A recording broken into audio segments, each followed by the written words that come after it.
Okay, I don't know what's going on.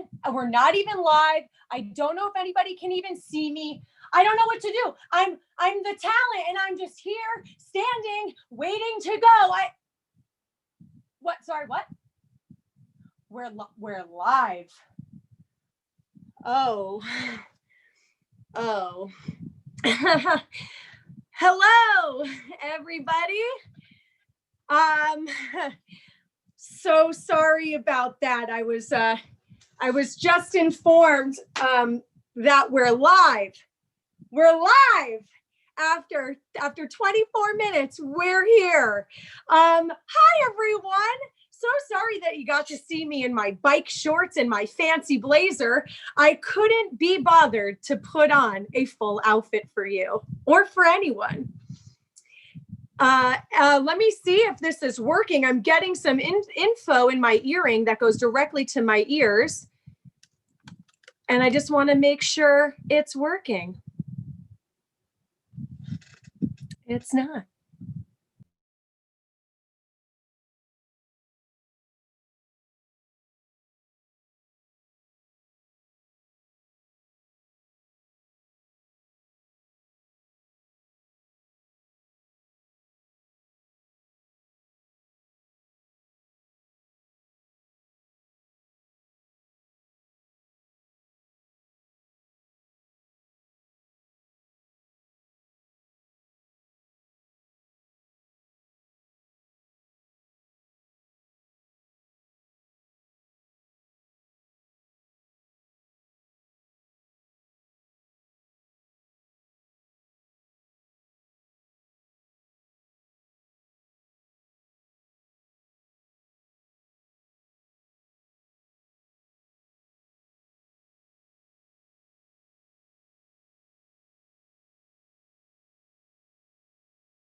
Hi, everyone. This is a test. I repeat, this is a test.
No, I don't know what's going on.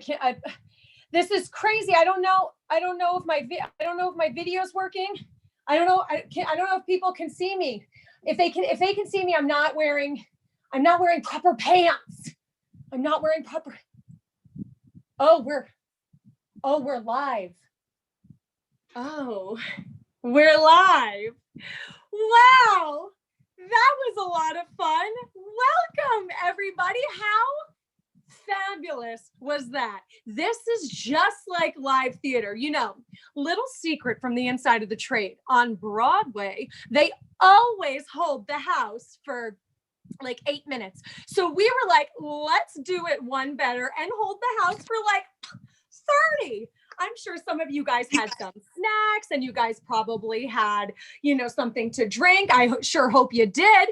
I've been sipping on chai tea. I don't know if you guys can tell if I'm energized, but you are here. Seriously, thank you so much for hanging in there. Technical difficulties in this new world of Zoom are really tough. And I'm not an engineer or a computer major or a technician of any kind. I don't even know what to call people who are good at computers, but we appreciate you guys all for waiting and for sticking with us and joining us.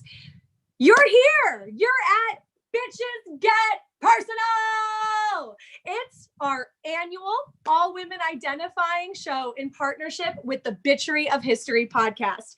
I'm your host, Sam Civarella, and no, I didn't put pants on this morning, just a comfortable pair of bike shorts. Quarantine. This show will consist of each of our performers telling a true story about their life with the prompt, bitches get stuff done. Then the hosts of the Bitchery of History podcast will do a live recording of their podcast right here on YouTube, where they talk about women who made history only to be forgotten by it. Raise your hand if you're surprised that history has forgotten powerful, strong, and important women. No, nobody's surprised. But that's why the Bitchery of History podcast is so important, because they're bringing these women out from the ashes and telling their super important stories. And then they're going to interview a really important guest. So it's like the best. Then, yeah, I'm not off book. I had 30 minutes to memorize my lines and I still chose not to. Anyway, before we get started with our performances, I wanted to take a moment and thank you all for joining us tonight. And also thank you so much for donating. Oh, if you haven't donated, and I can see from the looks on some of your faces that you haven't, and you're wondering how you can donate at It's Personal on Stage at Venmo. That's an app on your phone and maybe on the computer. I just use it on my phone. 25% of our proceeds tonight will be donated to the Downtown Women's Center, an organization here in Los Angeles that provides resources for women experiencing homelessness. I cannot stress enough the importance of this organization and the impact that it has in the community here in Los Angeles. DWC was founded in 1978 and was the first permanent supportive housing provider for women in the US. It is the only health clinic for women, exclusively for women, on Skid Row. We raised money in toiletry donations for them last year at Bitches Get Personal. So with your help, we really hope to do the same this year, but with cash money, because we can't touch things or other people because there's a global pandemic happening, in case you forgot. Please check out our website, itspersonalonstage.com, for these exclusive It's Personal stickers. I don't have it. It's on the back of my phone. But if you go to our website, you can see those beautiful holographic stickers and a lot more merch available for your perusal and then purchase. All right. I'm pretty sure you guys are ready to get the show started. So without further ado, let's get personal. First up, we have Jeanette Danielson. She is a longtime contributor of the Bitchery of History podcast, and this is her first time performing with It's Personal. She is quarantined in Pleasantville, California, and here's her piece, Bitch.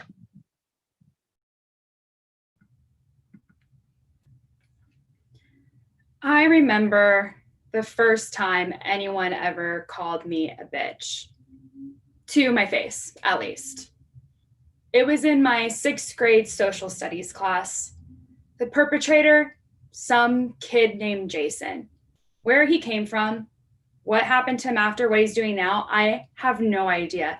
It's like he materialized in my life for this one moment. I wish I could remember the exact exchange that led to him calling me a bitch, but knowing me, and especially knowing 12-year-old me, it probably had something to do with homework or grades, how I had done mine and he hadn't, or how I had gotten an A and he hadn't. This is probably also the moment I learned it was deeply uncool to care about grades or school at all. What I do remember is that Jason called me a bitch with his whole body. He truly meant it. I don't think anyone had ever hated me before, but it really seemed like he did. It punctuated the end of his sentence. And that's why you're a bitch. Whoa. Now, while I was still confused about whether it was cool to get good grades or not, I did know it was not cool to be a snitch. Plus, I knew my teacher wouldn't do anything about it anyway, because earlier in the year, a different boy had kept snapping my bra strap, and I got in trouble for causing a distraction when I made a fuss about it. They really do teach us early on not to raise our voices against men. Anyway, I don't know if anyone else heard Jason call me a bitch. I think it was the end of the day, maybe even the end of the year. Students were milling about the classroom. I myself was definitely not sitting at a desk. What's funny is at the moment, I didn't really think anything of it. It didn't make me cry or anything like that. But as the years have gone by, and I've successfully blocked out most of my schooling pre-college, this has always stuck out to me. Because here's the thing. I absolutely love the word bitch. I say it constantly. It's a term of endearment as well as a takedown. You're either my best friend or my worst enemy, depending on my tone. The voice inside my head refers to myself as a bitch all the time, which I know sounds harsh, but usually that voice is saying things like, I love you, bitch. You look great, bitch. You killed it, bitch. When I die, my tombstone will simply say, she was a bitch to the end. The psychology of it is probably to reclaim a word that was used to tear me down and keep women in general oppressed, right? I'm not sure, but sounds really smart. Women don't get to be a boss or a hard ass. They're a bitch. Just ask Gloria, or Angela, or Tina, or Amy, or Octavia, or Kamala, or Elizabeth, or Alexandria, or Hillary. And maybe that's what it is. When Jason flung that word at me, I absorbed it. I made it a part of my armor, like so many other things I was picked on for. You're gonna call me Four Eyes, I'm gonna wear glasses for the rest of my life, and I'm gonna look hot as shit in them. I made it a joke. I made it a piece of my DNA. Now, anytime anyone calls me a bitch, and I work in the restaurant industry, so it happens a lot, I can just say, yes, and your point? I've tried to unlearn the word bitch. I promise I've tried. I even tried to replace it with a more positive word, like goddess. But that just makes me sound like I work at Cafe Gratitude.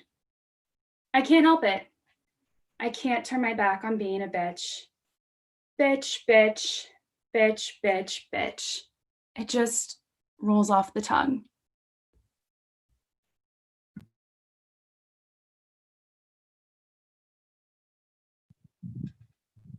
Yes, bitch! Come on! Bitch is my favorite word. What's yours? Leave it in the comments. Thank you, Jeanette. That was awesome.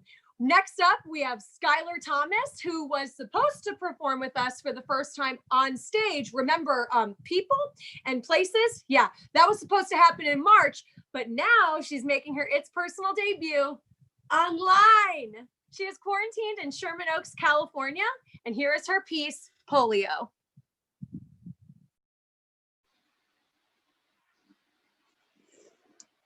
Okay. Okay. So I thought that I had polio and I was going to die. Yep, that was an actual thought I had as a fourth grader.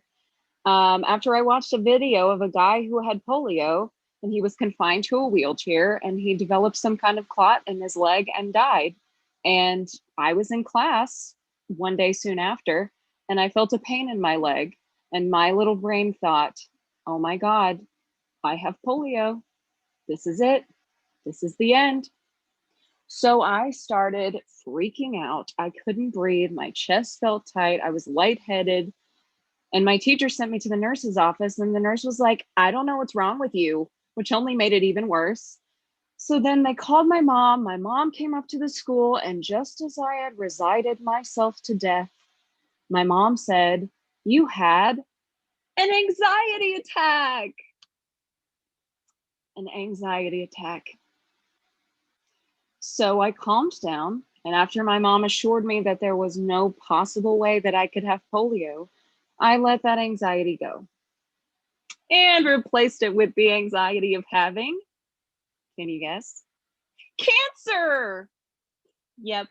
I became convinced at 9 years old that I had cancer, and I didn't know it. And by the time I found out, it would be too late. So my poor parents had to repeatedly take me to the doctor just so they could tell me that I did not, in fact, have cancer. That was the beginning of a lifelong journey with anxiety. And I feel like for the most part, I've dealt with it pretty well. That is until this year. Because I guess my body could only take 27 years of junk food and staying up late before it decided enough is enough, I started developing all these physical symptoms and sensations I never felt before. And I mistook all of these for several different diseases. The first was cancer, specifically colon cancer, because my grandfather had colon cancer and died from it. And my symptoms, according to the internet, were indicative of colon cancer. So, but I eventually let that go. And then I thought, because my feet were getting numb all the time, and I thought I had diabetes. Turns out my shoes were just too tight when I exercised. Then I was getting headaches, and I thought I had, say it with me, kids, a brain tumor or an aneurysm. Turns out I was just dehydrated. So went the same cycle over and over. Symptom, type it into Google, panic about the results, and eventually let it go with rational thought. Then came COVID-19. Yeah, we're all familiar, right? So in March, when things became more serious, I developed symptoms, coughing, chills, sore throat. And it was most likely my standard yearly cold/sinus infection, but tests weren't readily available then, so I didn't know for sure. So I was panicking. And then came, da da da, the lockdown, which didn't go over well because my two biggest anxiety triggers are sickness and isolation. It was pretty bad. I was crying constantly. I remember calling my parents and saying, I'm so tired of living in fear all the time, because I was. And when my work shut down, I made the decision to go home and be with them, which helped. But then came Ahmaud Arbery and George Floyd and Breonna Taylor, whose killers, Jonathan Mattingly, Brett Hankinson, and Miles Cosgrove, still have not been arrested, by the way. So that, and then the protests, and a presidential race featuring the most selfish, hateful, and incompetent president we've ever had. All of that together made my anxiety pretty impossible to bear. And I started making myself sick. I was nauseous all the time, was in constant pain. It felt like my stomach was literally doing flips in my body 24/7. And everything started making me anxious. Eating dinner made me anxious. Standing up made me anxious. Any kind of physical sensation made me anxious. And then I got anxious about being anxious. I had never felt my anxiety like this before. And my first thought was to turn to my handy dandy Xanax that my doctor prescribed me shortly before the quarantine happened. But even those weren't really helping me like I had thought they would, and I didn't want to become addicted. Then I realized that unless I recognized the root of my anxieties, they were always going to be there, lurking just out of sight, waiting for the perfect time to strike. So I decided to do the thing that scared me the most.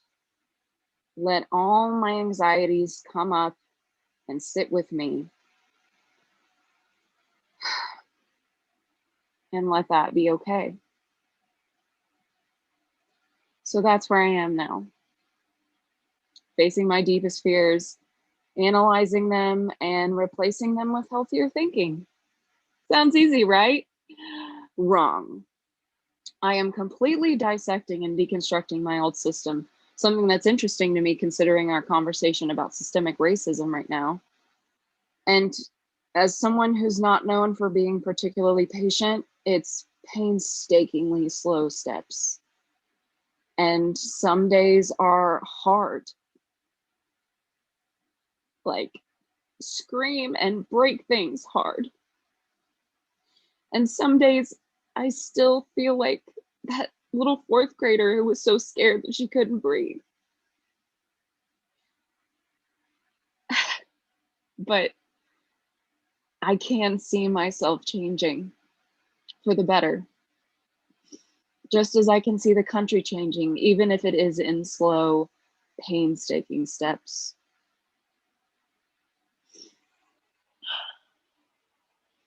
You know, I'm still in the middle of it, and I might be in the middle of it for a long time. We as a country might be in the middle of it for a long time. But things are changing. They are moving in the right direction. And as the saying goes, it's always darkest before the dawn.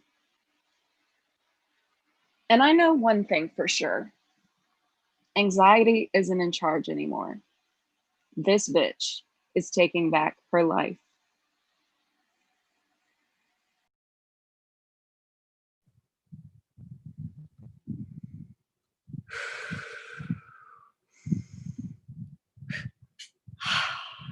Deep breath. Sorry, I had to meditate during that one. It hit just too close to home. Thank you so much, Skylar. Next, we have, what's this? We have our artistic director and the co-creator of It's Personal. Her name is Riley Billingsley. She is quarantined in Los Angeles, California, and here is her piece, Nutmeg.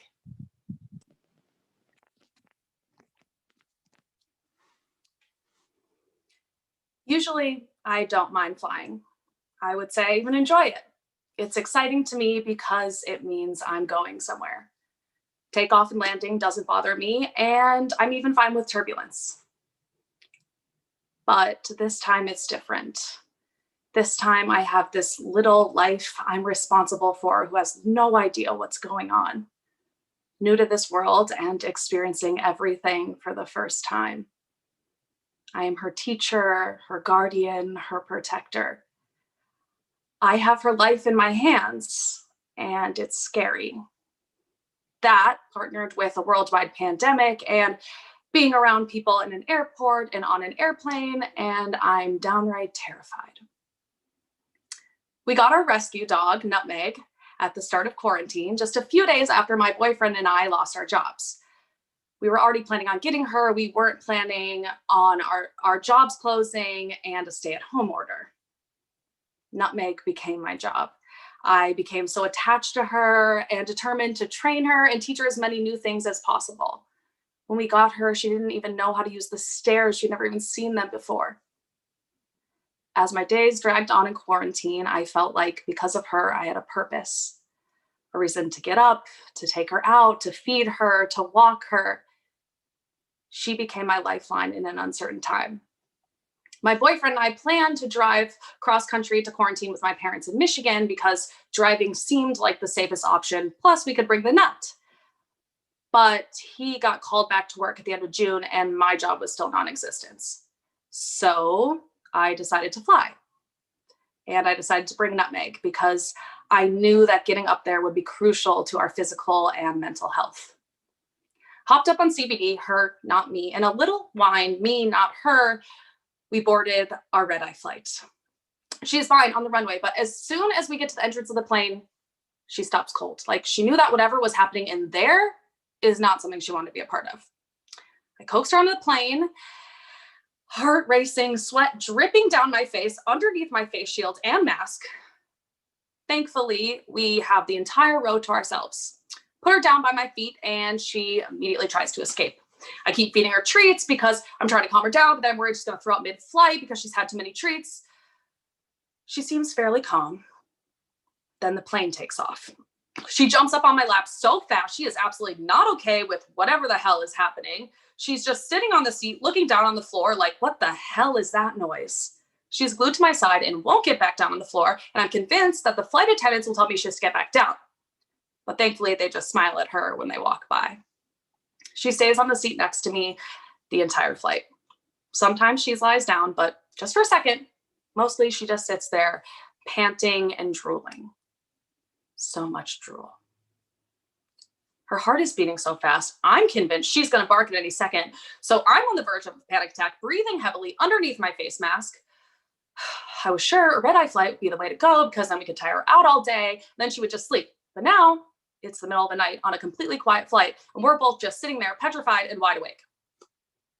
A baby, somewhere on the flight, starts crying, and I have never been so relieved to hear a baby cry. I assume people aren't thinking, wow, that baby is really poorly trained to be crying on this flight. But if my dog cries or if my dog barks, they would totally think that. I don't think I'm ready to be a mom if this situation is this stressful. Maybe Nutmeg is preparing me for parenthood. I've always thought of myself as maternal. I like to think that I would be a good mom, but now I'm thinking this is just really stressful. I literally don't want her to ever feel pain or feel sad or stress in her entire life. How do I protect her from that? I have to try and soothe this little thing and tell her everything's going to be okay, even though she can't understand me or what's going on. I know parents want to shield their children from pain, but also know that they can't. Children have to experience pain sometimes. I just want to protect her at all costs. Toward the end of the flight, the sun starts to come up above the clouds and Nutmeg sits on the seat looking out the window like she's in a car. A big, scary, loud flying car. Landing is not nearly as bad as takeoff, and all the flight attendants say, "Bye, Nutmeg," on our way off the plane. Once we get to the Detroit airport, she's trotting around like a seasoned traveler. But I feel guilty because we still have one more flight to go, a 1-hour flight up to Traverse City. This time she gets right on the plane and jumps up on the seat next to me. She stares out the window during takeoff, not scared at all. In the air, the flight attendant says, "You're doing so well." As we deplane to spend weeks of new experiences filled with nature, new dogs, people, and lakes ahead of us, I say, "You did it." And we did it. And I was proud of us. I recently flew back to LA, but I left Nutmeg back home in Michigan to hang with my parents for a few weeks while I get all my stuff together before my boyfriend and I head back to Michigan to live there for 6 months during this crazy time in LA. Flying without her was the easiest flight in my entire life. But now I'm without her, I miss her like crazy. I realize how terrible my life would have been these last few months without her. And through all the craziness and stress she brings, it's all worth it because of the happiness she brings me. She truly saved my life, and I'm so happy to be her person.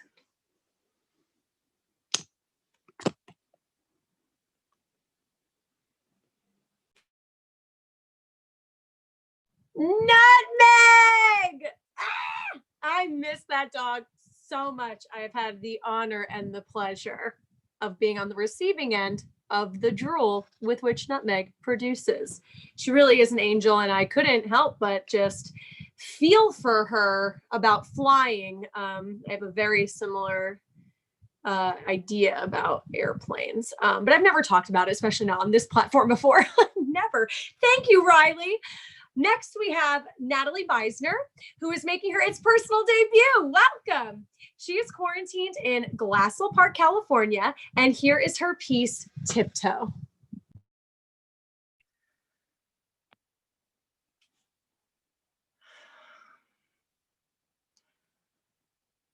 No one blows chunks as politely as I do.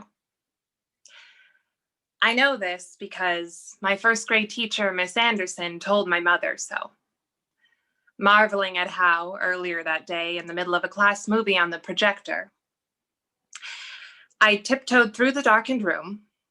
up to her desk at the front of the class and seemingly very calmly, very coolly, with my hand placed daintily on my stomach as if to suggest I had just a touch of indigestion, I leaned over and whispered in her ear, "I think I might need to be sick." Now, Miss Anderson and I made it outside, thankfully, but no further. Definitely not to the bathrooms all the way across the playground, because the next thing I knew, I was red-faced and yakking on the asphalt, right outside the classroom door, right next to my favorite teacher in the world's very white kids. And I stared in horror at the almost fully intact Ritz cracker I had just made with my mouth. And I mumbled, "I'm sorry," never taking my eyes off the ground because I was way too humiliated to look anywhere else. Now, I was a very shy, quiet kid, and speaking up in class was hard enough for me. I was also very embarrassed eating in public, even in front of my peers. So you can imagine then that speaking up in class to go vomit in front of people was especially challenging. Miss Anderson didn't seem to mind, though. She held my hand the whole time, and then she helped me clean myself up and called my mom to brag about what a polite little cookie tosser I was.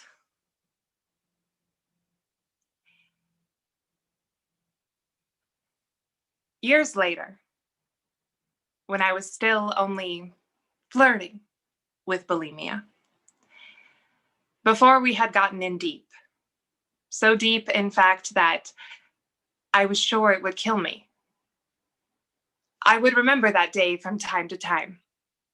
I would remember it with resentment, no longer for the embarrassment of it, but rather for the ease of it, the ease of the purge.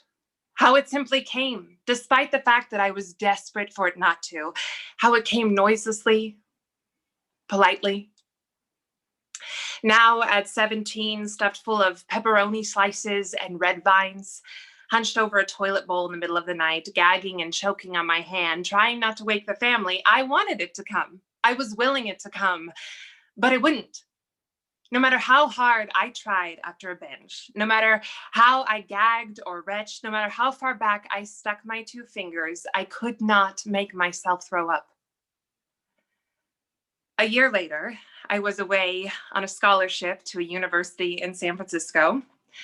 My family had never been able to travel too much while I was growing up, so it had been a long-time dream of mine to go away to school somewhere, like anywhere would do.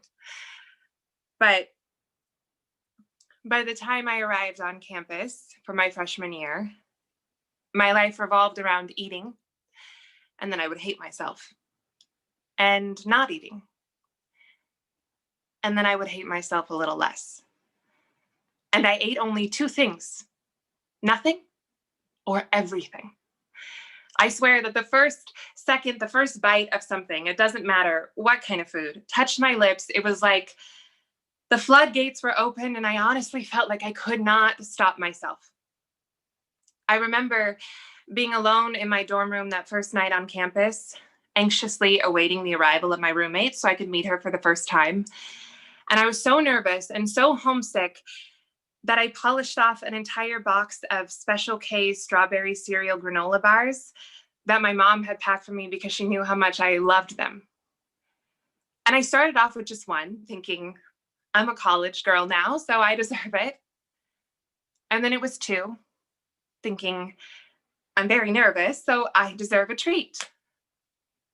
And then it was 3 and 4 and so on and so forth until the entire box was gone. And up until that point, I think I had been hoping against hope that maybe being in a new geographic location in a city on a campus that I had never even visited before moving there, that I might somehow become a different person and leave all of this weird eating stuff behind. But as I looked at that empty box, I think I realized what I had known for a long time, but I hadn't wanted to admit to myself. That I was in trouble. And sure enough, everything got worse that year.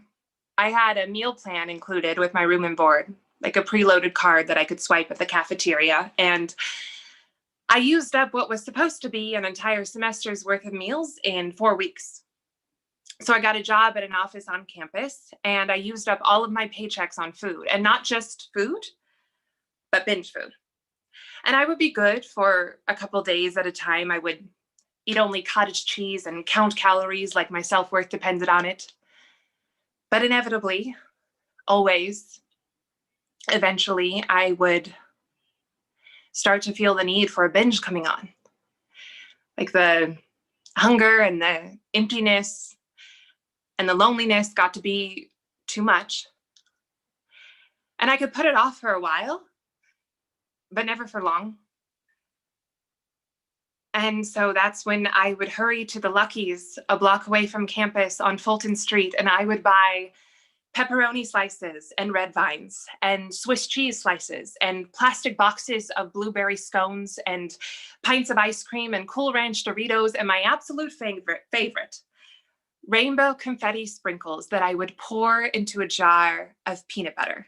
And I would eat all of this all at once, all in one sitting.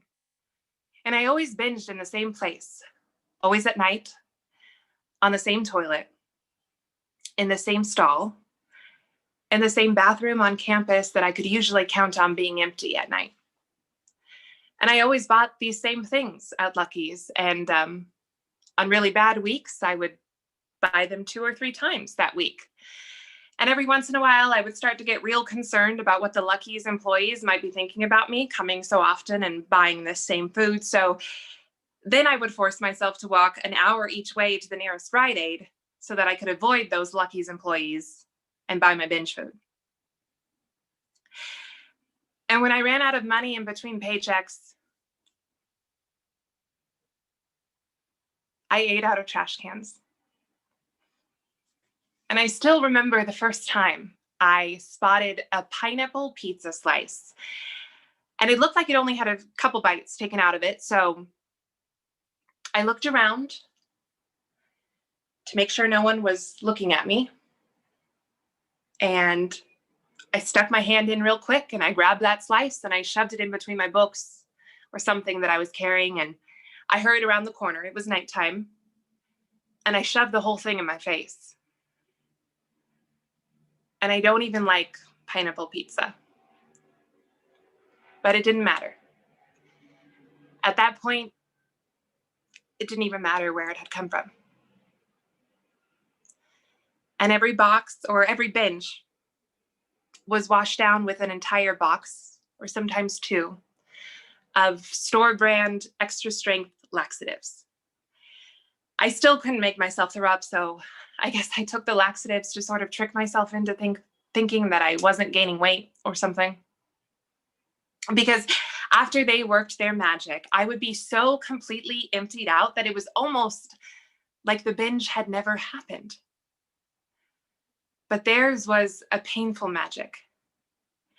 They would twist up everything inside me, wringing me out so much so that the first time I messed up and took an entire box, popping the little blue pills out of the foil, one by one, I was sure that I had really done it and would need a hospital. The pain was so bad that I was briefly afraid that I was crapping out all of my organs one by one. When you take that many laxatives at once, it's sort of like having all the periods of your life all at once. That's what the cramps are like. And after I took that many laxatives, after every binge, I would be left raw and red, and it hurt. But most importantly, I would be cleansed. And it went on like that for the rest of the school year, getting worse, with the binging and the purging becoming more frequent, and the days when I was a good girl, when I would eat nothing, becoming fewer and farther between.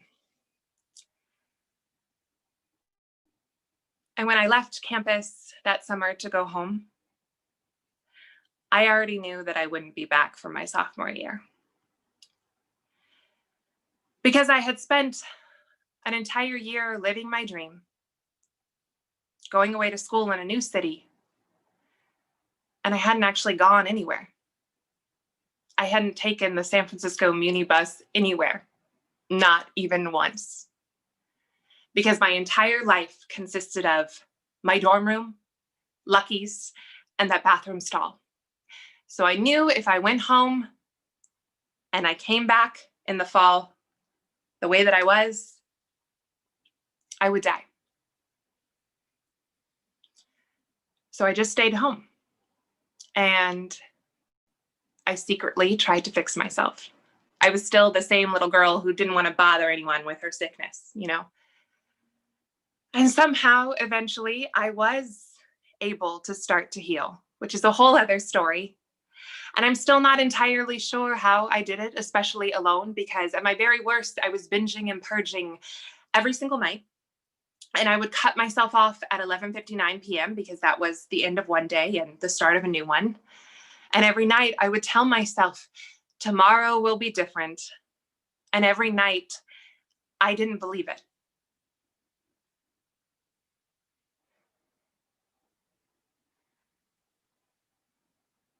I've spent a good amount of my life on the toilet. I've spent a large chunk of it eating. I've spent almost all of it hating myself. And if I'm being honest, I am stuffed full of regret in the same way that I used to be stuffed full of binge food. And I wish I could get rid of those regrets in the same way that I used to get rid of the binge food, just as effectively. But more than anything, I wish I had spent more time letting someone hold my hand. Because that feels nice. Even when you're blowing chunks, or when you're trying to force yourself to blow chunks, or when you're trying to force yourself not to. When the vomit or the tears or life comes at you when you least expect it, as all those things tend to do, it's okay to tiptoe through a darkened room and ask for help. You don't even have to tiptoe.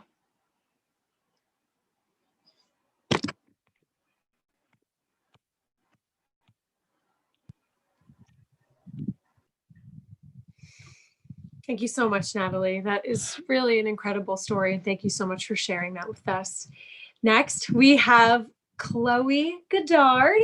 She has been in every single one of our Bitches Get Personal shows. Come on, Chloe. That's a hell of a feat.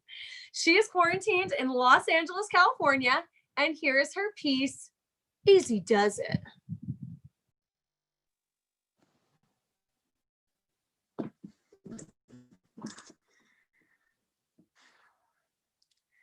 It started out as a mutual creative collaboration. We met for coffee and talked about how we wanted to work together creatively. And the actress in me was elated. We both wanted to start doing something immediately. And for the most part, we had a lot of free time. So we met up a lot. Downfall. We went for hikes. Night after we had drank too much, I told him that I just liked him as a friend, not romantically, that I valued his friendship and our work relationship. I tell him once. Well, he didn't like that, I realized as time went on. We continued our various work chats. I'd go to his place and hang out with his dog. He remembered that Perrier was my favorite. And he even bought me a beautiful new blanket when I got my new car for adventures as a just because gift. I tell him twice.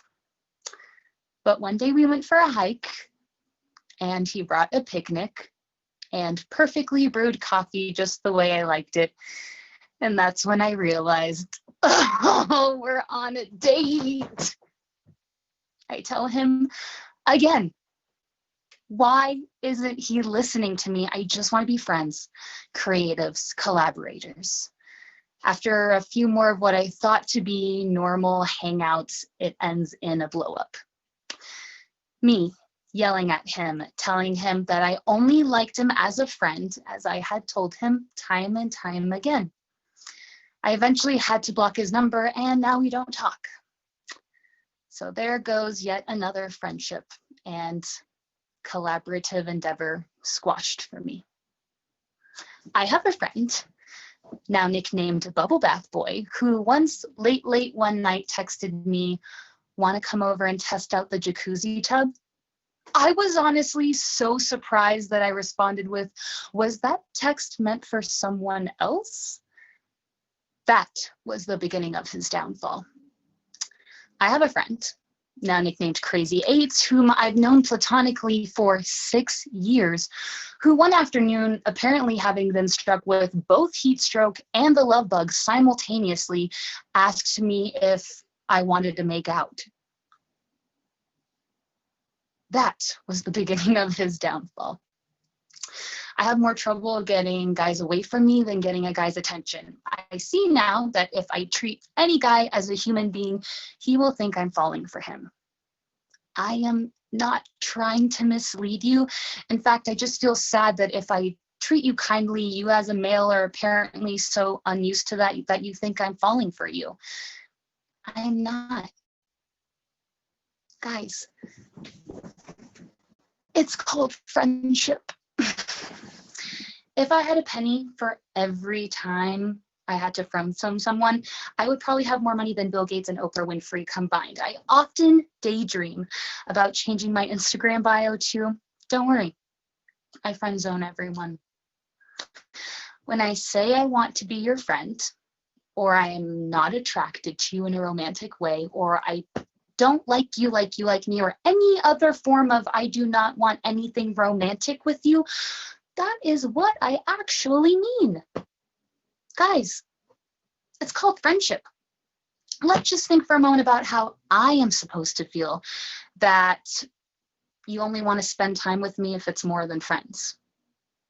Is my friendship not good enough for you? If I want you, you will know. I promise. I will go for you. In fact, it was I that slid into my last boyfriend's DMs and gave him my phone number and asked him on the first date. I can't explain it, but I just know, I get a feeling if I want more with you, I just know. So if I've been friends for you then longer than, let's say, 3 months and I haven't put the moves on you, guys, it's called friendship. So can we just be friends?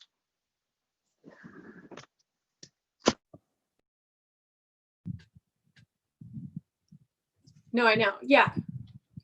No, I'm telling you, bro, she doesn't want to date you. Like, she's just like, she just wants to be friends.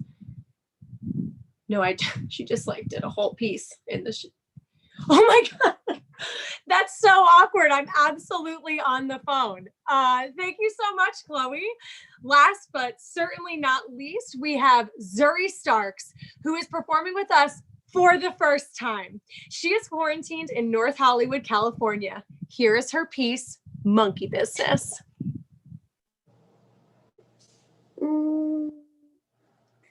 I've been called a bitch enough times in my life where it doesn't really faze me. Like my name, Zuri. Bitch.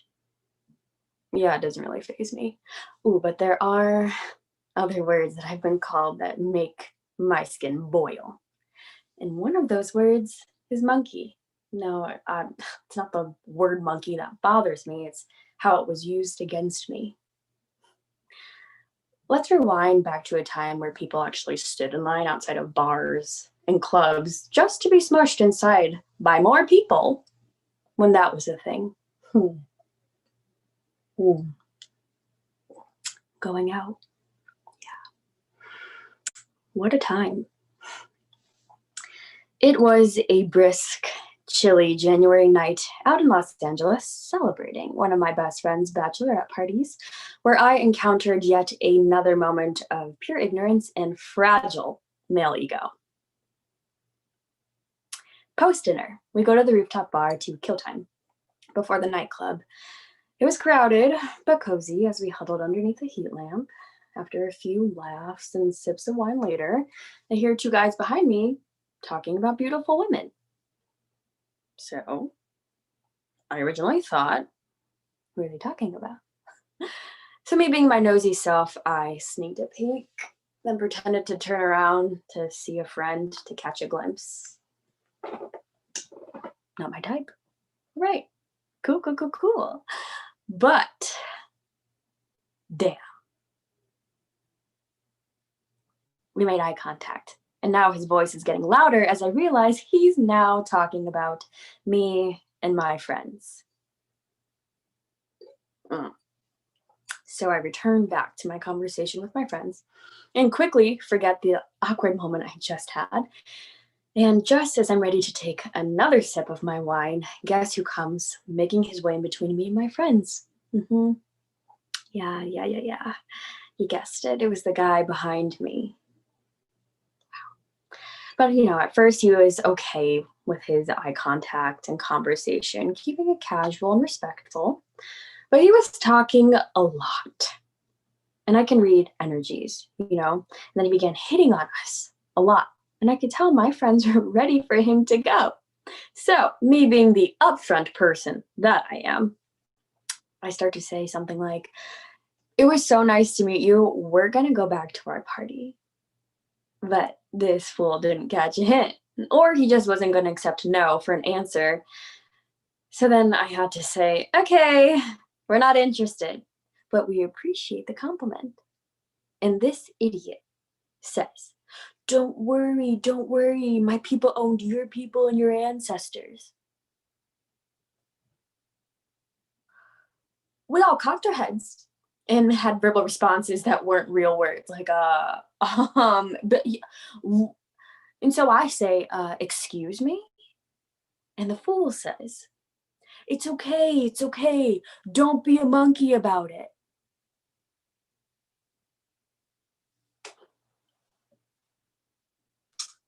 Don't be a monkey about it.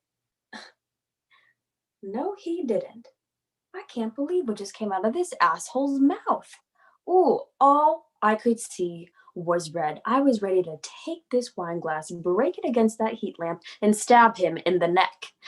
But that is excessive, and I definitely would get arrested and go to jail. So instead, I said, "Are you fucking kidding me? It's 2020. All right, it's time for you to go." So I pushed him, but by push, I mean the kind of push you do to someone who's lingering in your apartment when you want to go to bed, polite with a little bit of pressure. And this jerk off grabs my wrist and says to my two white friends, "Tell her not to touch me. Tell her not to fucking touch me." Chile, at this point, I knew I was going to get arrested because I was ready to beat this guy's ass. However, I swallowed my rage and said, "Excuse you, her has a name and she is right here. Don't you ever touch my wrist. Ooh, you think you're so big and bad and have all this power? I have news for you. I'm going to show you who has the real power." So I storm off to go find the first employee that I could find, and his jaw dropped open when I informed him of the incident that just occurred. Then all of a sudden, security comes. Then head of security comes, which happens to be the cutest Frenchman in LA, I'm convinced. And I explained to them what happened, and they say, "Wow, okay, where is this piece of shit?" So I take them to where I was, and Mr. Small Man Syndrome with an ego complex is nowhere to be found. And just as I can feel my insecurity of being perceived as the angry Black woman creep up, the fool comes walking up the stairs from the bathroom. So I say to my girlfriends, "Is that him?" They confirmed. So I shout, "Ooh, and point. Yep, that's that racist asshole over there. And as he's pushed past me by security, I made sure to make eye contact because he needed to know that I was not the one, and today was not his day. And from what I'm told, he was slammed against a wall and thrown out on the sidewalk. Now, I'm not applauding violence or anything like that at all. I'm applauding the fact that I was so hurt that all I wanted to do was beat the hell out of him while tears burned my cheeks. But I couldn't do that. I turned that hurt and disgust into empowerment. And I'm grateful for the fool because he reminded me of how powerful I am and how important it is for me to use my voice. I didn't even know if the staff and security was even going to believe me, let alone stand up for me. But I knew I was not going to tolerate that asshole, nor let anyone else in that place have to deal with such ignorance and disrespect. I mean, that man went from saying, "You're so beautiful, sexy, let me buy you a drink," to "Don't be a monkey about it." In the wise words of my friend, well, he must have a thing for monkeys then.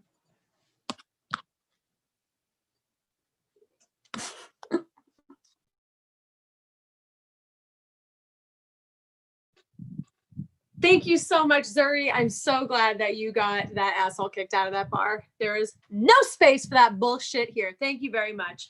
And thank you so much to all of our amazing performers tonight. And thank you to you guys for sticking with us and for working through those technical difficulties with us. We really do appreciate the continued support in these weird times.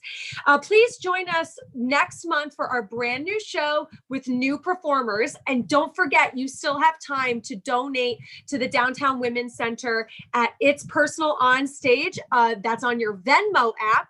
And now please stick around, and I'm going to hand it over to the hosts of Bitchery of History podcast, Max and Allison. Hi, guys.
Thank you so much, Sam, for turning it Incredible over to us. hosting. What an Oh my gosh. amazing show. Yes, and congratulations on hosting. Great work, as always, Miss Sam. I'm not the least bit surprised. Thank you, everyone, for sticking around with us for the Bitchery of History. For those of you who don't know us, we are a podcast that explores the women who made history, only to be forgotten by it. In the last 4 seasons, we have covered the stories of over 200 women from all around the world and all throughout history. We added 4 more to our repertoire for our earlier show this summer, and we are about to add more today. Yes, ma'am. Before we get started, though, can we just take one more moment to give it up for It's Personal and the amazing cast of Bitches Get Personal? Amazing, amazing, Which included, actually, Jeanette was in this show. Jeanette was a producer on the Bitchery of History for a very Jeanette's long time. research was gold. So good, so good. So as some of you know, I'm not just a host of this podcast. I'm also an executive producer for It's Personal. And I really wanted to give a special shout out, I'm sure Allison will join me in this, to Liz and Riley for the amazing work that they do every day. Thank you so much. Yes, they run an amazing company here. They And if do. you want more info about their live shows, merchandise, workshops, collaboration opportunities, you can follow It's Personal on Instagram at It's Personal on Stage or online, itspersonalonstage.com. Amen. And finally, before we dive into our ladies, I just want to make sure that everyone knows about these limited edition holographic stickers. Isn't that so cute? They're amazing. Look They're at amazing. that. They're not sold out yet? They're not sold out yet somehow. There's, Okay. I think, maybe Do I 10 need to order left, some? 11, yeah? Yeah. I Only think we 10? should. Okay. So I need to order mine soon. Yes. Okay. Okay. Shall we dive into some badass ladies? Yes. Can we point out real quick that we're doing for this first episode, this is the first episode since Kamala Harris became our vice presidential nominee. So we are doing a Black woman and an Indian woman in her honor. In each show, right? Just in the first one. Just in the first one. Mhm. Gotcha. Okay. Well, regardless, I could not be more excited to tell you about Althea Gibson. I'm excited. Her story is one of those ones that we mention all the time where it's sort of like, how have I never heard of this person? Where is the movie? Why are not more people talking about her? Holy cow, what in the world? Okay, so, and I'm just so glad that you don't know anything because you're just going to be like, what? Okay, Althea Gibson, she was born August 25th in 1927 in the town of Silver, South Carolina, to Daniel and Annie Bell Gibson, and they actually worked as sharecroppers on a cotton farm. When she was 3, they moved to Harlem because the Great Depression hit sharecroppers worse than, it hit everyone else because that's the way the cookie crumbles, aka that's the way that systemic poverty is set up in our system and blah, blah, blah. So anyway, they moved to Harlem, and their apartment was actually located on a stretch of street that had been designated a police athletic play area. And it was barricaded so that neighborhood children could play organized sports. It sounds scary because of the word police maybe, but it's actually sort of like the slow street movement in LA during the pandemic. Oh. So it's more just like, hey, these kids need an area to play in, and we're all in Harlem, so like this area is specifically blocked off. So she basically grew up like inside a tennis court or inside a basketball court. Like you could just walk out of her apartment building during daylight hours and play with all these kids. I guess in my head I thought like it was an area for the police to have an athletic play field. That's what my mind went immediately. No. I think the police probably were in charge of setting up the barricades. I didn't look too much into it. I was just like, that sounds dope. Let's move on. So Gibson really took to all of these sports, but most especially the paddle, because at age 12 in 1939, she was New York City women's paddle tennis champion. What's paddle tennis? I think it's kind of like ping pong-ish. Okay, I'll take that. We're going to go with it. It's 1939. Okay. Just the important word in there is tennis. Okay. Hinton. Okay. So all of the awesome things of like winning the championship, her home life was really not that wonderful. So she won that when she was 12, but when she was 13, she actually dropped out of school and kind of moved onto the streets. She lived for some amount of time in a protective shelter for abused children. She describes this time as, quote, street fighting. So she really grew up in kind of an abusive household and just escaped. But there is some hope, a bright spot. Her neighbors in Harlem took up a collection, which makes me think of Hamilton, to finance a junior membership and lessons at the Cosmopolitan Tennis Club for her. Hamilton. And at first she didn't like tennis because she thought it was a sport for weak people. She said, quote, I kept wanting to fight the other player every time I started to lose a match, end quote. And I wrote in my notes, LOL, because relatable. In 1941, she entered and won her first tennis tournament, the American Tennis Association New York State Championship. She won the ATA National Championship in the girls division in 1944 and 1945. And after losing the women's final in 1946, she won her first of 10 straight national ATA women's titles in 1947. Wow. She said, quote, "I knew that I was an unusual, talented girl through the grace of God. I didn't need to prove that to myself. I only wanted to prove it to my opponents." End quote. Yes, I love a confident Honestly- woman. Honestly, I need all of these quotes on posters in my room. They're Oh, no, amazing. no. I didn't need to prove it to myself. Yeah. I feel like everyone should wake up every day and do their daily affirmation in the mirror of like, I know I'm amazing, but let me go out and prove it to everyone No, else. yeah. I'm doing this for you, for the people. Of course. So in 1949, she becomes the first Black woman and the second Black athlete after Reginald Weir to play in the USTA National Indoor Championship, where she reached the quarterfinals. Nice. So do you want to guess if Gibson was allowed to play in the US Open? I'm gonna say a big no. A big no. That is correct. So USTA rules, of course, officially prohibit racial or ethnic discrimination, but players qualified for the nationals by accumulating points at sanctioned tournaments, most of which were held at white-only country clubs. And that, my friends, is what we would call an example of systemic racism. Systemic racism. The USTA can say, oh, we're not racist. We don't bar anyone based on their race or their ethnicity. It's all of these other clubs that you can't play at, but it's like an equal playing field, and it's all a lie. And so anyway, blah blah blah. It's a sin of omission.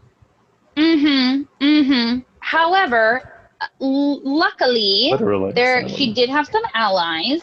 In 1950, there was intense lobbying by ATA officials and retired champion Alice Marble, and they published a scathing open letter to the Tennis Association.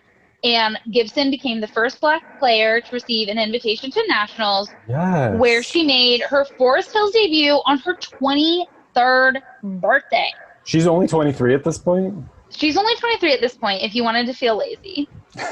She really is just proving it to the people. Yeah, I know I'm amazing, but let me prove it to you, okay? A New York Times quote sums up the scene really well. So I'm just going to read this quote from the article. It says, quote, "On one side was the favorite, a blonde Californian and the reigning Wimbledon champion. On the other side was the rangy, Harlem-raised Althea Gibson. She was not only the first African-American to play in the iconic tournament, the forerunner of the U.S. Open, but she also appeared headed toward a historic victory. Fans were shouting for the stands for Althea's opponent to beat the..." And I'm going to just, in the quote there, the word starts with "in." You can fill in the rest yourself. That was the chant that was happening. Well, the crowd was chanting that, not her opponent. Sure, I mean, I don't know what her opponent thought, but yes. Now, the thing that's really sad is there was a rain delay in the game, and that did not work in Gibson's favor, and she lost that game. But she was still a champion in terms of breaking barriers. No player, man or woman, had ever set foot on one of those courts. No Black player, man or woman. So in many ways, it was even tougher sort of Jim Crow busting assignment than Jackie Robinson's when he first came out of the Brooklyn Dodgers dugout. This is what the article sort of goes on to say. That Gibson, though, didn't like the Jackie Robinson comparison, and she said, quote, "I don't consider myself to be a representative of my people. I'm thinking of me and nobody else." End quote. And again, I just want to say, like, spirit animal, I feel that in my soul. Have you met me? I'm doing this for Hold on. I'm awesome. Did you know it? First of all, let me show you how. Let's get your facts straight. I'm awesome. In 1951, Gibson won her first international title, the Caribbean Championships in Jamaica. All right, and later that year, she became one of the first Black competitors at Wimbledon, but she was defeated in the third round. But let's just call it out.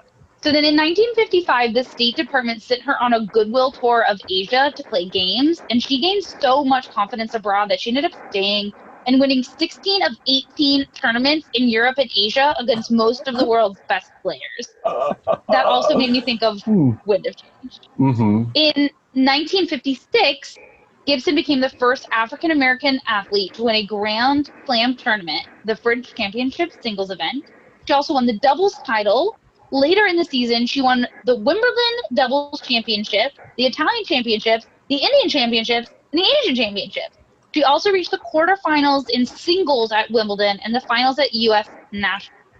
But 1957 is the year that we really want to talk about. Okay. So get ready. I'm ready. In July, Gibson was seeded first at Wimbledon, considered at the time the World Championship of Tennis, and she defeated Darlene Hard in the finals for the singles title. She was the first Black champion in the tournament's 80-year history and the first champion to receive the trophy personally from Queen Elizabeth II. Oh, wow. She said about that, quote, shaking hands with the Queen of England was a long way from being forced to sit in the colored section of the bus. Yeah, End for real. quote. That's fantastic. She won the doubles championship as well for the second year, and upon her return home, Gibson became only the second Black American after Jesse Owens to be honored with a ticker tape parade in New York City. She got a ticker tape parade. If you want to cry about it, Mayor Wagner, Robert F. Wagner, presented her with the Bronze Medallion, the city's highest civilian award. And New York has later, a civilian award? Mm-hmm. Okay. I'll Probably take it. most cities do. You That's should look probably into getting fair. one for LA. If they wanna A give it month to me. later, she won her first U.S. national championship. She said, winning Wimbledon was wonderful. It meant a lot to me. But there is nothing quite like winning the championship of your own country. Yeah. End quote. Aw. In all, she reached the finals of 8 Grand Slam events in 1957, winning Wimbledon, the U.S. national single title, the Wimbledon and Australian doubles championships, the U.S. mixed double crowns, and finishing second in Australian singles, U.S. doubles, and Wimbledon mixed doubles. Wow. Then she broke another barrier as the first black player, on the U.S. Whitman Cup team, which defeated Great Britain 6-1. And do you see why I'm like, how have we never heard of her? I Where's the know, movie? for real. Where's the script? Like, excuse What was that me, movie, what's the going Billie on? Jean King, where she like changed the world? Where she was playing tennis and Mhm. she beat Steve Carell. Do you know what I'm talking about? I do, yeah, with not Emma Thompson, the other Emma. Whatever. But still, like, tennis Yeah. movies work. Show us this movie, especially For real, a period piece. I would Come buy a on. ticket for sure. Mhm. In 1958, Gibson defended her Wimbledon and U.S. national singles titles, won her third straight Wimbledon doubles championships with a third different partner. She was the number 1 ranked woman in the world in the United States in both 1957 and 1958, was named Female Athlete of the Year by the Associated Press in both years, gaining over 80% of the votes in 1958. She also was the first Black woman to appear on the cover of Sports Illustrated and Ayo. Time. The first Black woman to appear on the cover of Time The first black woman magazine. ever on Time? That is what my research said. That's wild. That's really cool. Mhm. That's really cool. Now, the problem is that at the time Mhm. that she was playing, tennis wasn't really paying enough. Like, the championship paid a little bit of money, but not a lot. And there were a lot of rules really surrounding endorsement. So it also wasn't like, even an NBA player now or even a WNBA player now is like making their contract money and then their Nike money Right. and their whatever money. And there players who were getting endorsements at the time or white. So Gibson Surprise. wrote, quote, suddenly it dawned on me that my triumphs had not destroyed the racial barriers once and for all, as I had perhaps naively hoped. Or if I did destroy them, they had been erected behind me again, Oh, end quote. what a heartbreaking quote. I know, but it's so true. So she retired from tennis and took up golf. In Isn't she tired? 1960, I'm tired right now listening to this. she's not tired. When she was 37, she became the first African American Wait, woman she's to join the 37 at this point? Yeah, she became the first this is 1964, yeah. Okay. She was the first African American woman to join the Ladies Professional Golf Association, the LPGA Tour. Mm-hmm. But racial discrimination, of course, continues to be a problem. Many hotels still excluded people of color, and country club officials throughout the South and some in the North would refuse to allow her to compete. And when she did compete, she often had to change in her car because she wasn't allowed in the locker rooms. Ugh. And even though she was one of the LPGA's top 50 money winners for 5 years, and she also won a car, which is just awesome, her lifetime golf earnings never exceeded $25,000. And that's like for her whole life. And, you know, people have to eat. She made financial ends meet with some various sponsorship deals, but she retired from golf in 1970. Now, this is just a 1970 random 78. 8. Okay.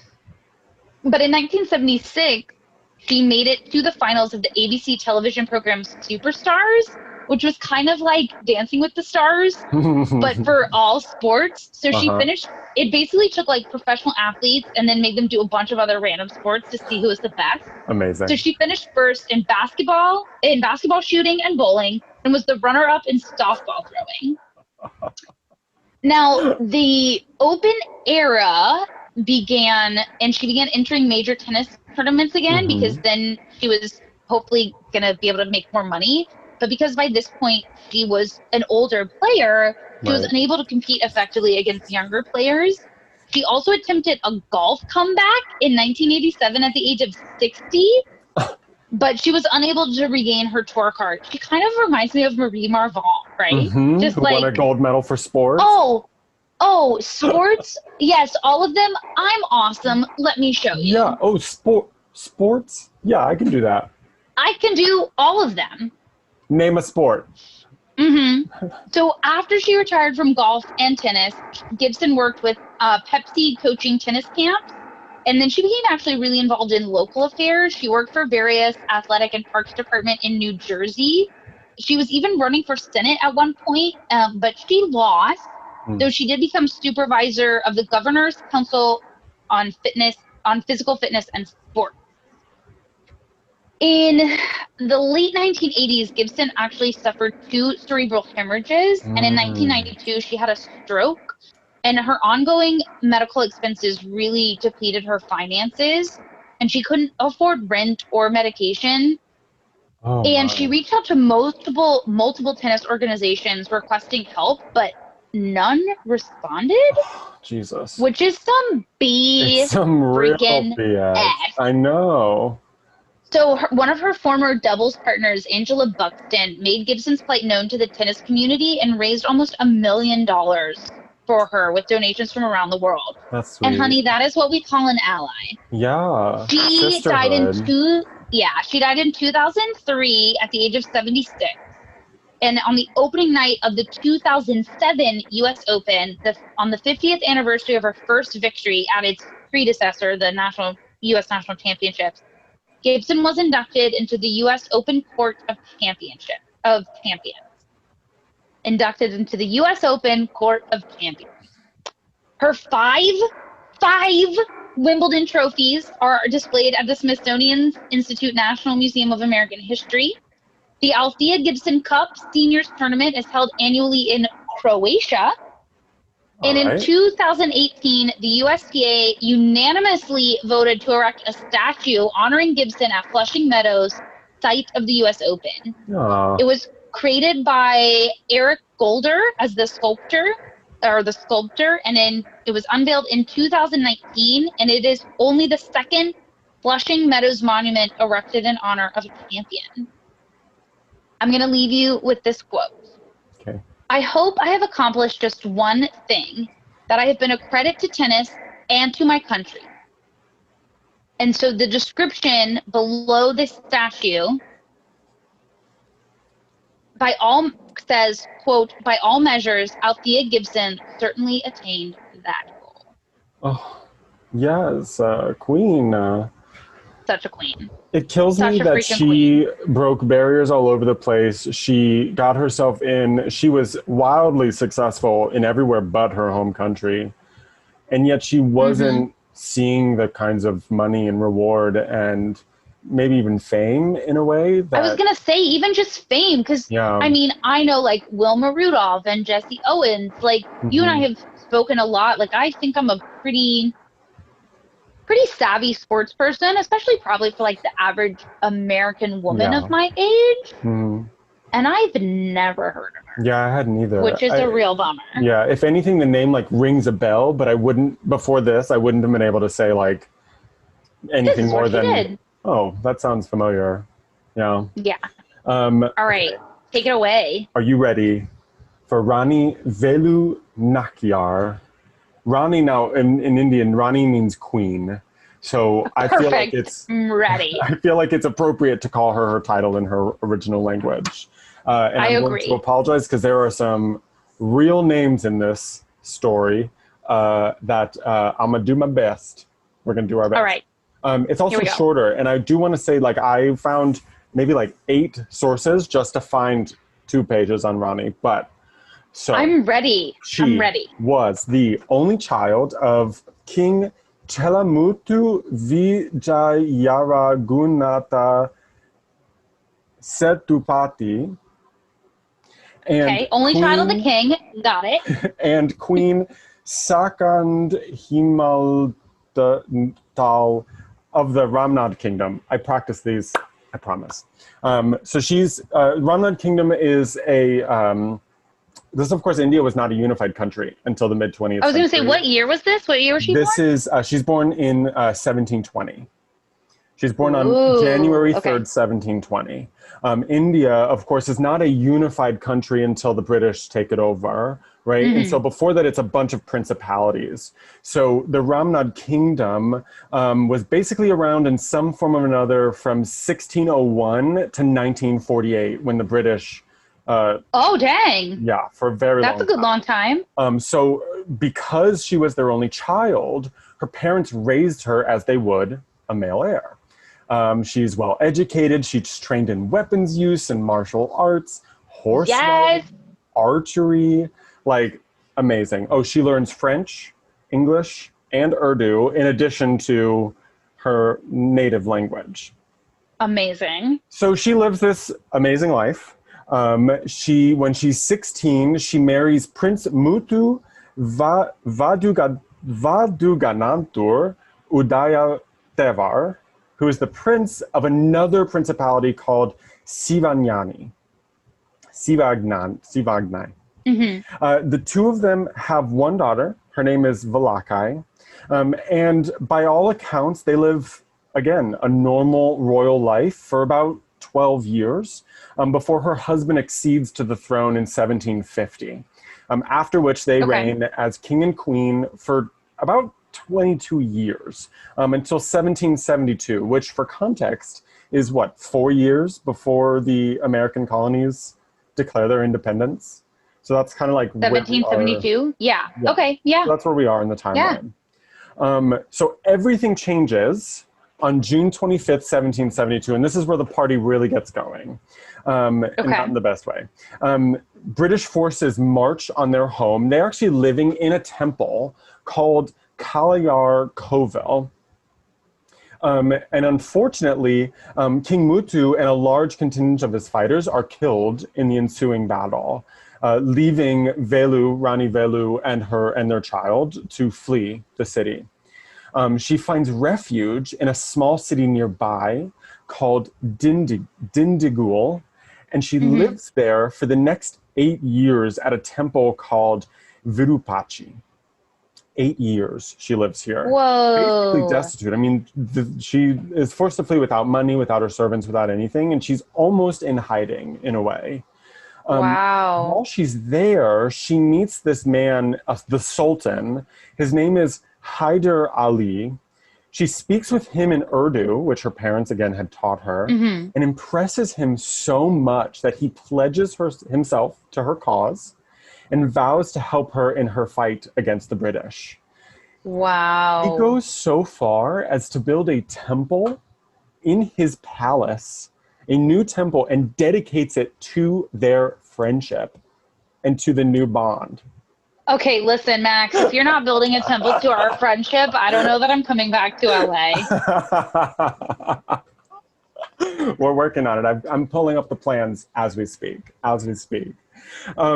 So he invites her to live with him in his fort, hashtag palace, and gives her a monthly stipend of about £400. I looked this up because the British government does inflation. It has an inflation calendar that goes back to like the 1200s. And Of course they do. Because of course they do. £400 in this year is about the equivalent of $70,000 a month, £70,000 a month in 2019. Wow. 5,000 infantry troops and 5,000 cavalry troops and enough weapons for all of them. Whoa. You can see where this story is going. I'm getting the sense that this is India's Joan of Arc. In a way. Okay. So in 1780, we're not exactly sure of the month and the day. Okay. She returns to Kalyarkovil to fight the British. Yes. So she had sent spies ahead, and this is how she defeats the British, because she does end up defeating the British. She sends spies ahead of her to scout the area, and they find out where the British had been keeping their ammunition stockpile. They realized that if they were going to defeat the British, they were going to have to blow up that munitions depot. And so what happens is a first in world history. One of her commanders-in-chief, a woman by the name of Ku Yili, volunteers to douse herself in ghee, set herself on fire, and run into the stockpile, becoming the world's first documented suicide bomber. And listen, this is dark, but I just want to say it was a woman. So once again, the women are pulling the weight, doing the dirty work, Her getting it done. commander-in-chief was a woman. Let's stop there for a moment. Like, the commander-in-chief of these armed forces was a woman. Now, one of the sources that I found actually says that there was another suicide bomber in this battle as well. Another soldier by the name of Udayal, who may have been Velu's adopted daughter, maybe. And they blew up another arsenal. The reason I kind of give credence to this particular thing is because later on, Rani Velu would go on to create an all-woman army named Udayal, so named after this other soldier. Which, all right, that checks out. Right. So with their ammunition stores destroyed, facing an army of 10,000, the British are successfully ousted from the city. And this is the first time something had happened like this in India.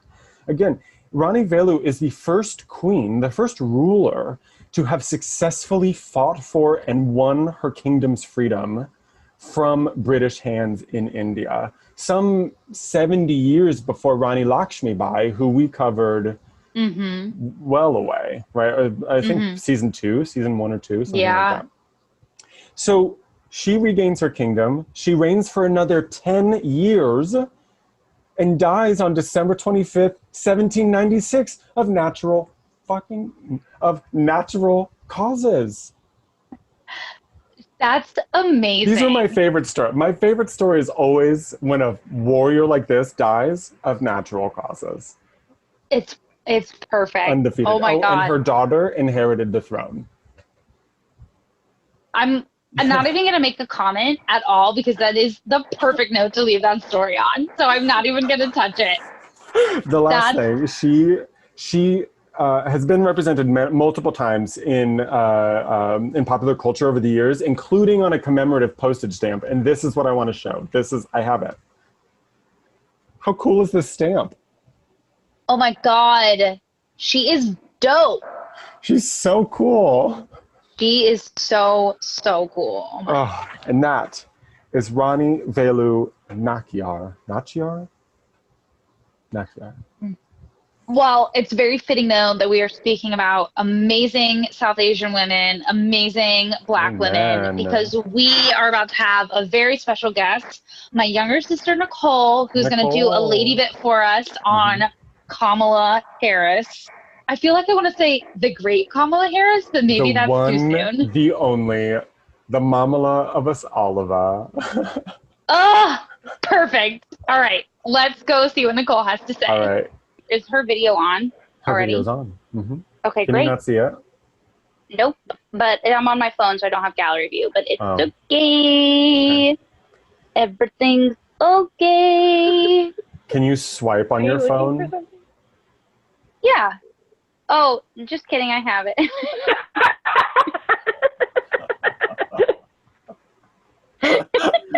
Honestly, put that in the show. Put that in the show.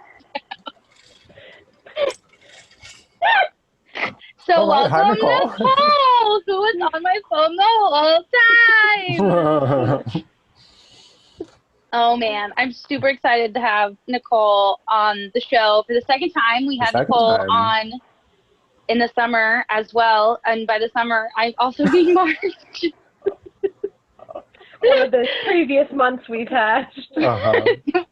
An earlier time during this 2020. Yeah, Nicole was in our pandemic series. I believe you read a piece by Samantha Power out of her book, yes? Yeah, Exactly. and that sort of leads into our point of Nicole has spent a lot of time, just sort of free time, reading about politics and politicians, and just has really become an informed and engaged citizen, and is definitely teaching me a lot. Even though I'm the older sister, I'm like always texting her like, what do I do about this or that? And so she I knows probably about know everybody. a lot about California elections that I didn't think I would ever need to know. Most populous state in the union. Why wouldn't you Yeah. need to? Nicole will occasionally text me and be like, do you know who your representative is? And I'll say, yeah, it's Brad Sherman. And she's like, darn, he's not the one I just read an article by or something. Were you like obsessed with Adam Schiff for a hot minute? I think I've asked you Prior to probably 7 times if your representative is Adam Schiff, and it does not have to do with impeachment. It's because he's vegan. I was going to say, it's actually because he's vegan and she wants me to know about his vegan rant. I'm this far away from his district. This far. You're still in Brad Sherman's district, Max? No, I'm in Javier Becerra's district. I don't even know him, but that's because I don't live for him. Yeah, he became our, who's the guy who replaced Kamala Harris as our Attorney General? Oh no, that is Javier Becerra. Javier Becerra became Attorney General. Jimmy Gomez became, see that how it tells you, wow, I've laid some fire right here. I don't care about Jimmy Gomez. But speaking of Kamala Harris, look at my segue. Hey. Nicole's going to tell us, do a little lady bit for us on Kamala Harris, because how could we let this opportunity pass by to not address the woman of the hour? Yes. All right, my God, Nicole, I'm so excited. hit it. Tell us everything. You already kind of talked about how she was Attorney General of California. So Kamala Harris was born in California. She is only 55, which, to some people, maybe up there, but in politician years, that is really young. Joe Biden's what? Both of her. Yeah, the quick interruption. How old is Joe Biden? 78, right? Pretty sure 78. Oh, I think he turned 79 in November. His birthday, I'm pretty sure, is in November. I don't know. Might have to Google that. Wow, you really do know. So both of Kamala's parents were immigrants. So her mother was an immigrant from India, and her father was an immigrant from Jamaica. She attended an HBCU, so a nice historically black college or university at Howard in DC, and then got a law degree from the University of California in Hastings. So in 2014, she was elected as San Francisco's district attorney in a runoff election. So she did not win the primary outright, but won in a runoff. And then in 2011, became the first African-American and the first woman to serve as California's Attorney General. So what you're saying is she's been breaking glass ceilings for quite a while at this point. Yes, and pretty easily. So her election to the Senate was in 2016 with 60% of the vote. And she was actually running against a fellow Democrat in that election in November in 2016. So pretty handily won that election. So it's not. I voted for her. As did I. And all I can remember is watching the debate and her opponent dabbed on stage at the debate. There was, I don't remember that at all. I was like, awkward. So it's not like, I mean, I guess, early 2000s is pretty newcomer in terms of politics, but it's not like she's moved real quickly through, and she's had incredible support. So in 2016, she was elected because the woman who held that seat retired. So it wasn't, she didn't primary anyone or anything like that. Yes. And like immediately when she announced that she was running, had endorsements from all over the country. So everybody's kind of had their eye on her for a while. And so she is in the Senate currently. And, the great year 2016 became the second Black woman to ever be on the Senate. And can I just interrupt here to say WTF 2016 and only 2? That is a real F for America. Let me just say. I think there's only, that. I was just gonna say I think there's only three people of color in the Senate at the moment, right? In total. Yeah, and it's not like, there have been a lot of African American men either. Obama was not on a long list. I can't remember what number he was, but it's Cory Booker and there's one more. He's a Republican. I can't remember his name at the moment. Oh yeah, from South Carolina, Tim Scott. Tim Scott. There we go. Yeah, so Obama was not, when he was elected to the Senate, was not high on the list. I'm pretty sure it's only been in the single digits for men as well. So yeah, it's not. Boo. The Senate is not a diverse place. The House is not super diverse either, but the 2018 elections was the most diverse that the House ever became. And the most women. We talked about that. We did. For sure. So, changes are happening, but the Senate seats are 6-year terms. So it takes a little while for the turnover in the Senate, whereas the House is every 2 years. So you can kind of get those people in and out if you need to. So on in the Senate right now, she has sponsored and co-sponsored. I tried to look at the list of bills that I could pull some out, and there were 40 pages of bills that she's co-sponsored and sponsored. So we're just going to say it's been a lot. Love it. Bitches getting stuff done. Am I right? Hey-o. Big time. So a lot of her work is criminal justice reform, access to health care, wage increases, veterans affairs, the typical things that are going to make life a little better for everyday Americans, honestly. And she serves on 4 committees. So she's on the Homeland Security and Government Affairs Committee, the Budget, and the Judiciary, and the Intelligence Committee. So it's pretty impressive that, especially the Intelligence and the Judiciary, that she is on those in her first term in the Senate, because those are pretty high up there. Those people are making some pretty important decisions for the country. So what kind of decisions would they be making? Can you have any examples? So the Judiciary is who votes first on all the judges. So all of the federal judges that have been put up, which is an unfathomable number of judges since 2016. It's over 200, I think. Voted no to most of them. But so is it kind of like, just so I understand it, for the Judiciary Committee, it's kind of like they have to vote. If it passes a yes through them, it goes to a fuller vote? Yes. Okay, cool. And then the Intelligence Committee is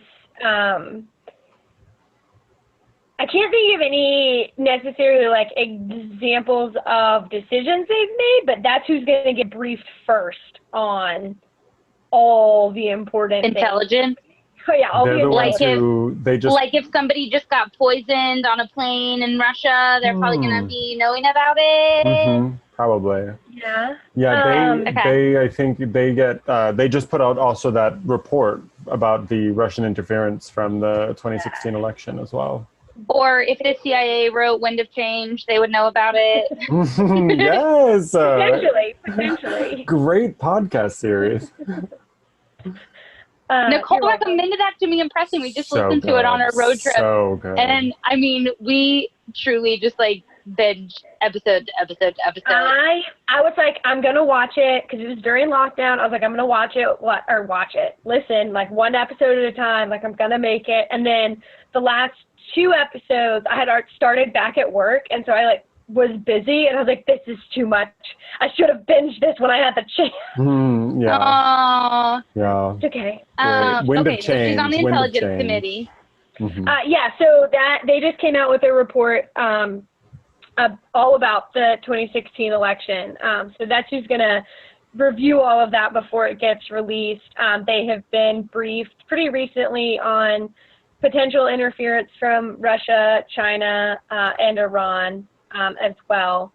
So they're going to kind of get that information before the whole Senate does, and definitely before we as Americans get it, if we ever get the chance to get it, which sometimes we don't, because we don't have the security clearance needed for that kind of information. Sometimes you don't want to know it either.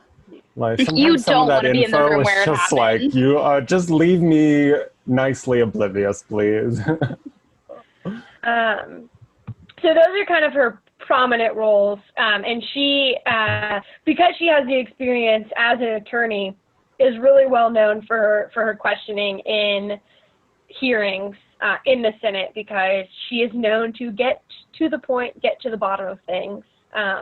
There's a lot of first-term women, both in the Senate and in the House, that are very well known for not taking any crap from the people that sit in those hearings. And not That's because only- women put up with lying bullshit all their lives. All the time. We're over it. If you're in the Senate, I mean, and clearly you'll tell from this podcast, I'm not that into politics. Like, I would never become a politician. That's just not how my brain works. But honey, if I got in the Senate, I would be like, you better tell me the truth, and you're not leaving this room until you answer all of my questions. Reclaiming yes my or no. time. Yeah. Anywho. Yeah. Okay. So on August 11th, so this same month that we're in, Joe Biden picks Kamala Harris to be his running mate. So he just became the official nominee for the Democratic Party on Thursday night. Between March and Thursday night, he was presumptive. He had to accept the nomination. So he picked her to be his running mate, and she is only the 3rd woman to be picked for vice president, the 4th woman to appear, I should say, on a major party ticket. So either president or vice president. She's only the 4th on a major party ticket. There's obviously the Green Party is there. Yeah, and Not a like major Victoria party. Woodhull and stuff. I'm curious, are people just counting Sarah Palin, Hillary Clinton, Kamala Harris? No. So if you don't count Hillary, there's 3 women that have been vice president. The 3rd one is Geraldine Ferraro. And that was... It was, in the in the 80s with, oh gosh. Wow, I'm not doing well with the names today. Walter Mondale. Yes. Clearly, they did not win. They didn't, and I think, if I remember correctly, they only added Geraldine Ferraro as like a stunt in a way, like to get people to try and vote for them. Whereas Kamala is wasn't more of gonna like go she's the right person. She's the right person. Yeah, an intentional choice. Yeah. So And Sarah Palin was an Exactly. accident. Wow. Yeah. So I wonder if she saw that poisoning from her house.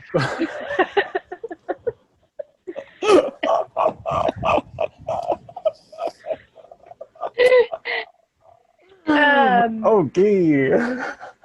Maybe. But not only is Kamala Harris only the third woman to be picked as vice president, but she's the first African American and South Asian woman to be picked. And so on the Democratic convention just finished on Thursday. So Wednesday night, she kind of got to really introduce herself to everyone. She had a speech when she accepted Joe Biden's asking her to be the nominee. But that was definitely more for people that are really tuned into what's happening in Democratic politics, whereas the convention speech was a lot more broad, kind of for everyone. And she basically phrases her whole, well, I should stop. She also ran for president herself. True life. So she pulled out of the race right before the Iowa caucuses. So I think it was in January, but it may have been like right at the beginning of February of this year. And it was like kind of the a weird week case. before the Iowa caucus. Mm-hmm. It was kind of a weird case where she still had money. So most people, when they pull out, they've run out of money, but they still have enthusiasm. And she kind of went the opposite way. She didn't have a huge backing. She didn't think she was going to get in the top in Iowa. So she just went ahead and pulled herself out and endorsed Joe Biden pretty quickly after it was just him and Bernie left in the race. And one of the critiques of her presidential campaign was that she kept changing what her message was. So it wasn't that she was like flipping back and forth. It was like there wasn't necessarily a cohesive idea. And so her slogan was for the people, because that's what she said. She took that oath when she became an attorney. And so that's kind of what she ran on. And so that's what she is going to continue to run on. She'll just be under all of those platforms that Joe Biden has already established, a lot of them with Bernie Sanders and kind of the more progressive side. So a lot of people see this as kind of the perfect fit because she had enthusiasm behind her. It just wasn't a huge base. And a lot of it was because all these other people had such specific messages and hers was just so broad reaching that now she just gets to kind of follow him and bring that excitement and basically offsets him in pretty much every demographic category possible. They're pretty aligned in their progressive policies, not being super far to the left, but not being very moderate either. But, an African-American young woman is pretty much the polar opposite of Joe Biden, but they still have a lot of shared ideas. And I didn't watch her speech. I've heard it was good. I heard the one at the convention, but not the one. Okay. Was just with Joe Biden. Oh, that one was good too. But everyone I heard talks about how much joy she had. And you kind of get that when you listen to a clip, but then I saw pictures posted of it and just the smile on her face is just well, you're ready. That smile just knows that you're gonna do the job because you're that excited about it. Yeah. I feel like that's the perfect place to end because it makes me want to cry. Alton, if you had watched any of the convention, you would have been bawling. I watched her speech at the convention. So I saw good. that smile in real time. I just wanted to talk about her purple suit for a second. Oh my God. I was already with the shoulders. It looks like the shoulders, but also the necklace that kind of reminded me of a Ruth Bader Ginsburg collar. Yes. I was like, honey, yes. And it came on and it kind of the suit went under itself. So it looked like a full double-breasted. She looked like power. And I just want to quickly say that this is not us being sexist about talking about only just her clothes. It's that Max loves a good tailored outfit. I and he love is it. here for First of all, let's always. just talk. I mean, it was amazing. We just spent, what, It 20 was minutes? amazing. I'm not denying. I'm just saying there's more depth to this than just like, oh, she looks hot. It's like, Oh, that's true. She looked like power. She looked yes. put together. Oh, so good. So good. Oh, man. But I Yeah. agree. Yeah. All right. Well, Nicole, you're going to join us at the end of our next show, right? Yeah. I'm excited. I'm about to ready. take a test. I hope I get an A. We're going to Okay, play we'll a talk game. to you in a I think. bit. Yeah. Okay. Bye. Bye. Thank you so much to Nicole for joining us, and thank you to all of you for sticking around with us for the Bitchery of History and the 4th annual Bitches Get Personal. Oh my God, 4th annual. Oh, it's crazy. If you'd like to listen to more stories about badass bitches of history, you can find our podcast on Apple Podcasts, Google Podcasts, Spotify, all those platforms. Yes, ma'am. And if you'd like to listen to interviews with the performers behind the pieces you heard on stage at It's Personal tonight, you can find It's Personal, the podcast, at all of those same platforms. And actually this last month, we've been releasing last year's Bitches Get Personal episodes on the Bitchery feed as well. And remember, there is another show later tonight. So tune in for that. And there'll be another It's Personal next month. So keep an eye out for that information as well. Amen. On the 4th Thursday of every month. You can find us on Instagram at The Bitchery of History. And you can find It's Personal at itspersonalonstage.com and on Instagram at It's Personal On Stage.